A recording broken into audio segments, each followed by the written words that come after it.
ఓం శ్రీ గురుభ్యో నమః. అందరికీ నమస్కారం అండి.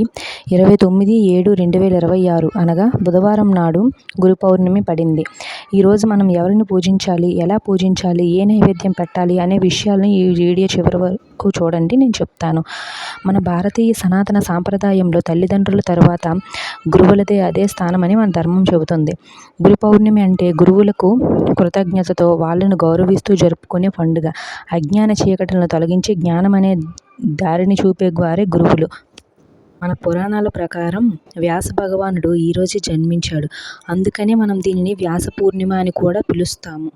ఆదిదేవుడైన మహాదేవుడు అంటే పరమశివుడు ఈ ఆషాఢ పూర్ణిమ రోజునే సప్త ఋషులందరికీ జ్ఞానాన్ని బోధించారు అని శివపురాణం మనకు చెబుతుంది. అదేవిధంగా దత్తాత్రేయ స్వామివారు కూడా ఇదే రోజున తన శిష్యులకు జ్ఞానబోధన చేశారని దత్తచరిత్ర చెబుతుంది.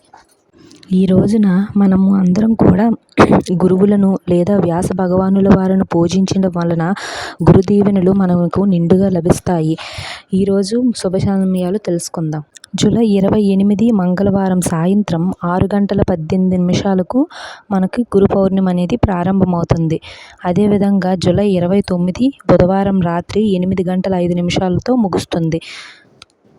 ఈ రోజున మనము సూర్యోదయానికి ముందుగానే నిద్రలేచి ఇల్లు శుభ్రం చేసుకొని శుచిగా స్నానం చేసి దేవుడి మందిరాన్ని శుభ్రం చేసుకొని తరువాత వ్యాస భగవానుడు కానీ, దత్తాత్రేయ స్వామి కానీ, రాఘవేంద్ర స్వామి కానీ, దక్షిణామూర్తి కానీ ఏ చిత్రపటాన్నైనా పెట్టుకోండి. ఇవేవి లేకపోతే పాదుకులను పెట్టుకొని దానికి పసుపు కుంకుమ గంధంతో అలంకరించుకొని పుష్పాలు పెట్టుకొని చక్కగా పూజించుకొని ఆ తరువాత నానబెట్టిన శనగలను లేదా తీపి పదార్థాలు, పళ్ళు ఏదైనా ప్రసాదంగా సమర్పించుకోండి. ముఖ్యంగా నానబెట్టిన శనగలను పెట్టడం వల్ల చాలా శుభం జరుగుతుంది.